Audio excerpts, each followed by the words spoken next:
নমস্কার বন্ধুরা, রিনাস কিচেনে আপনাদের সবাইকে স্বাগত।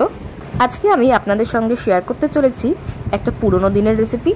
মূল ভিডিওতে যাওয়ার আগে একটা কথা বন্ধুরা, যদি আজকে সম্পূর্ণ ভিডিওটি দেখে আপনাদের ভালো লাগে তাহলে অবশ্যই একটি লাইক করবেন, বন্ধুদের সঙ্গে শেয়ার করবেন, আর অবশ্যই আমাদের একটি কমেন্ট করে জানাতে ভুলবেন না যেন যে কেমন লাগলো আজকের ভিডিওটি। আর যদি আমাদের ইউটিউব চ্যানেলের নতুন বন্ধু হয়ে থাকেন তাহলে সাবস্ক্রাইব করে পাশে বেল আইকন বাটনে ক্লিক করতে ভুলবেন না। আর আপনি যদি ফেসবুক পেজ থেকে আমাদের এই ভিডিওটি দেখে থাকেন তাহলে আমার ফেসবুক পেজটিকে অবশ্যই ফলো করে রাখবেন। তো চলুন বন্ধুরা, আর বেশি দেরি না করে এবার মূল ভিডিওতে যাওয়া যাক।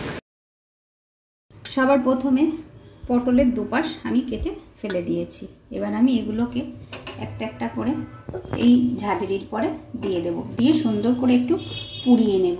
রান্নাটা খুব পুরানো দিনের রান্না, এটা আমার শাশুড়ি মায়ের রান্না। আমার শাশুড়ি মা রান্না করতেন। এই বর্ষার সময় পটল খেতে ভালো লাগে না, তাই এইভাবে আমার শাশুড়ি মা রান্না করতেন। খেতে কিন্তু খুব ভালো লাগে।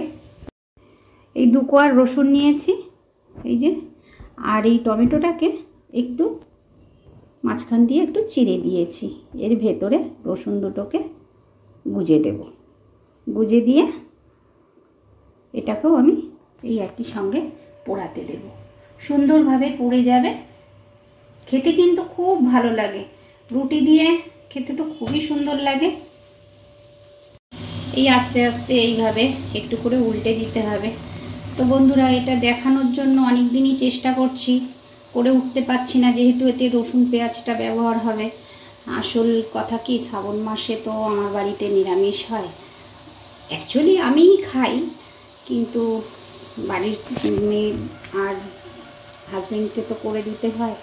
সেই জন্য ঠিক করে সুযোগটা পাচ্ছি না বলে দেখাতে পারছি না। আজকে একটু সুযোগ পেয়েছি তাই চেষ্টা করছি। বর্ষার সময় কিন্তু এরকমভাবে খেতে খুব সুন্দর লাগে। গ্যাসের ফ্লেমটা কিন্তু মিডিয়াম টু লোতে রেখে করতে হবে, কারণ পটলগুলো টমেটোটা ভেতর দিয়ে সেদ্ধ হবে। তো আমার এই পটল দুটো হয়ে গেছে। এই পটল দুটোকে তুলে নেব আস্তে করে। সব কটাকেই উল্টে পাল্টে একইভাবে পুড়িয়ে নেব। এই দুটোকে আবার ওখানে বসিয়ে দিলাম, সাথে কিন্তু টমেটোটাও পুড়ছে। ওপাশে 2টো পটল আরও হচ্ছে পোড়া। এগুলো, এই পটলগুলোকে কিন্তু একটু ঈষদুষ্ণ গরম থাকা অবস্থাতেই ছালটাকে ছাড়িয়ে ফেলতে হবে, তাহলে এরকম সুন্দরভাবে পোড়া ছালটা উঠে যাবে। ছালটা পোড়ে কিন্তু ভেতরটা পোড়ে না। দেখাচ্ছি আপনাদের, দেখুন দেখুন, ভেতরটা কিন্তু খুব সুন্দরভাবে একদম সিদ্ধ হয়ে গেছে। টমেটোটাও সুন্দর দেখছেন আপনারা, পুড়ে গেছে। সঙ্গে রসুনগুলোও রয়েছে, পটলগুলোও পুড়ে গেছে। আমি এই দুটোকেও তুলে নেব। আর একইভাবে টমেটো এবং পটলের ছাল ছাড়িয়ে এইভাবে পাশ করে রেখে দেব। এই দেখুন, ওই 2টো পটল থেকে বেরিয়েছে। আমি আপনাদের অল্প করে দেখাচ্ছি, কারণ আমার বাড়ি এইসব জিনিস খাওয়ার লোকের সংখ্যা খুবই কম। সেই জন্য আপনারা আপনাদের প্রয়োজন বুঝে কম বেশি করে নেবেন। ছালগুলোকে ছাড়িয়ে পাশ করে রেখে দিয়েছি। টমেটোরও ছালটা একইভাবে ছাড়িয়ে নেব। এর থেকে রসুনটাকে বার করে সাইড করে রেখে দিলাম।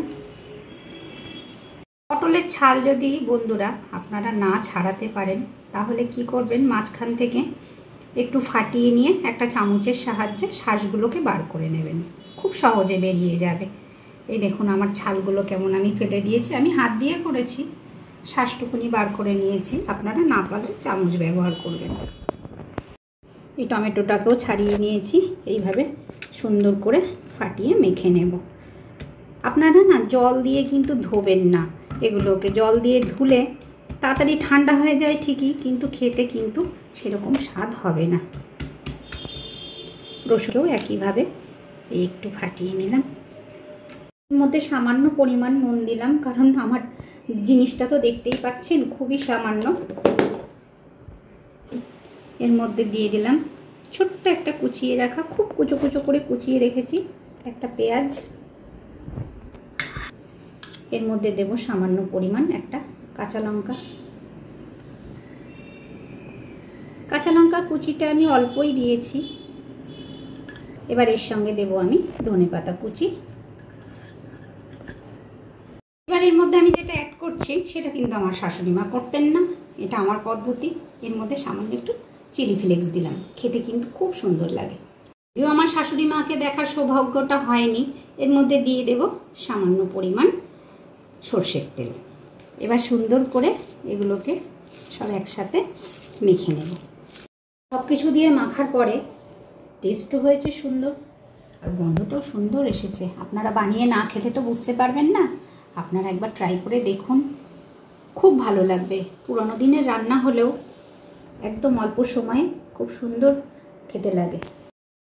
তাহলে বন্ধুরা, আজকের ভিডিওটা আমি এখানেই শেষ করলাম। আবার দেখা হবে নতুন কোনো ভিডিওতে, নতুন কোনো রেসিপি নিয়ে। তাহলে আজকের মতো টাটা।